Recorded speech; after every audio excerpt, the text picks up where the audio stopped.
Ilang kababayan natin sa Cebu City ang piniling maglinis na maaga ng puntod ng kanilang mga yumaong mahal sa buhay. Ito'y para hindi na rin sumabay sa dagsa ng mga tao sa undas. Si Jessie Atienza ng PTV Cebu sa detalye.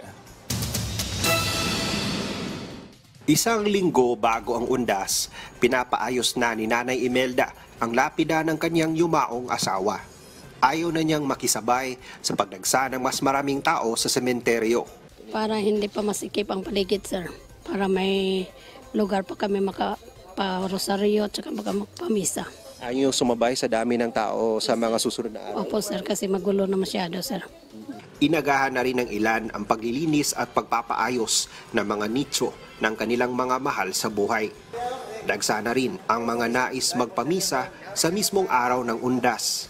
Naglagay na rin ng mga linya ng kuryente para sa mga pagpapailaw sa mga nicho sa gabi. Ayon naman sa Police Regional Office 7, nakaantabay na ang kanilang mga personnel para sa seguridad sa mga sementeryo sa buong rehiyon.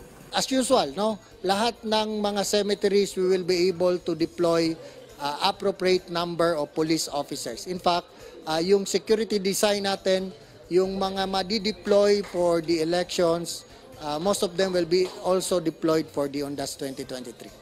When you go out, make sure na may mga security measures kayong you lock all doors. If you have CCTV, the better. Isa sa pinakamalalaking sementeryo dito sa lungsod ng Cebu ay ang Careta Cemetery kung saan inaasahan ang pagdagsaan ng libo-libo nating mga kababayang dadalaw sa puntod ng kani-kaniyang mahal sa buhay. Kaya payo ng otoridad, pagplanuhan ng maigi ang pagbisita sa mga sementeryo para maiwasan ang problema at mapanatiling mapayapa ang pagunita ng araw ng undas. Mula sa PTV Cebu, Jessie Atienza para sa Morning Show ng Bayan, Rise and Shine, Pilipinas.